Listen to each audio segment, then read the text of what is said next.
The first real example we're going to look at is air traffic data uh, before 9/11 and after 9/11.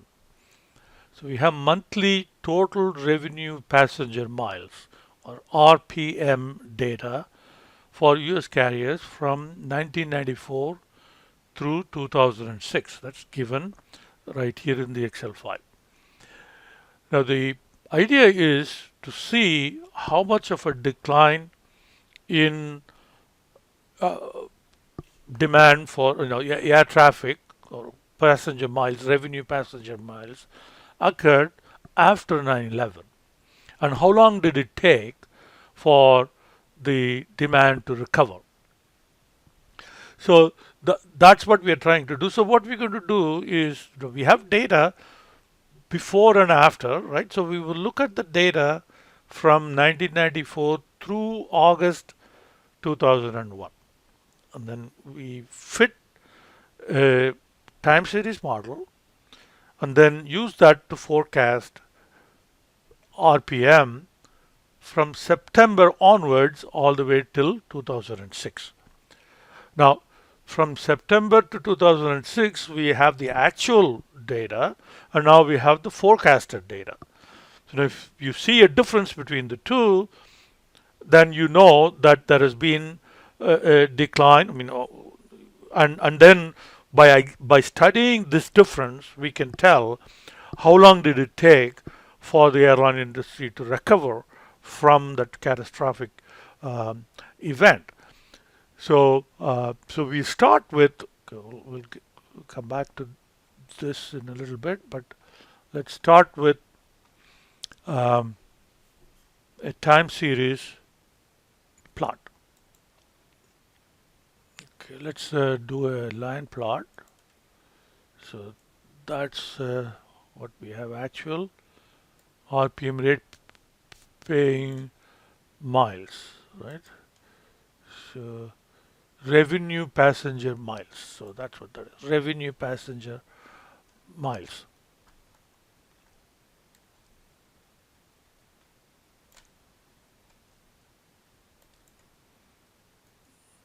Let's take it way up here. Okay. And when you examine the fluctuations, then you see that this is your September 11th. Okay, so let's remove that. We don't need that. Okay.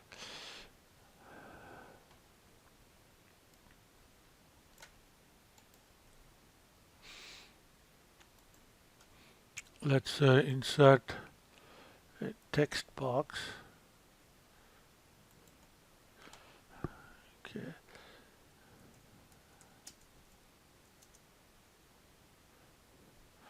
Or let's do it like this.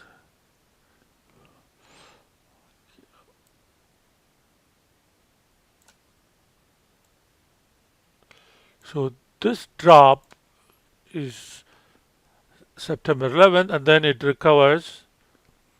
So we want to fit the model using that data, project it, and then see what the difference is.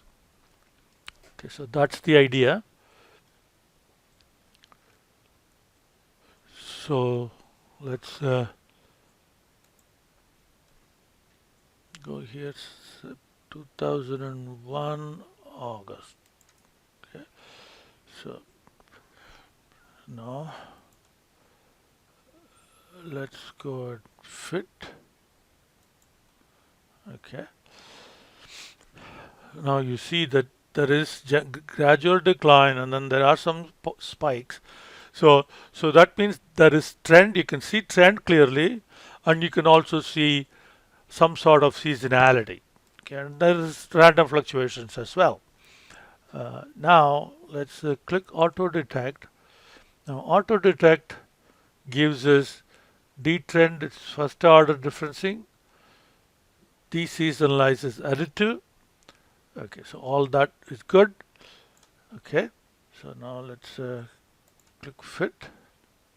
Okay, so it gives you a fit statistic here, and I think your textbook has ARIMA. Let's see what your textbook. Let's see what the textbook has. Textbook has MA1. Okay, but that's fine. We will use whatever the best fit that at risk has given us. Okay, so now that the fit is done, now we write to Excel, and we want this to be written, the prediction to be written from there till here. Okay, so now we have the time series model with all the parameters have been fit. Okay, let me increase the column width so you can see, and also change the format.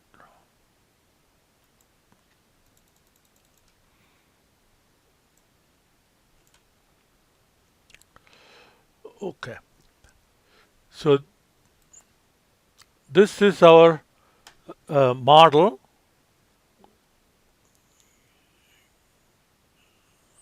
Now if you simulate, then these predictions, these forecasts will get simulated according to this model.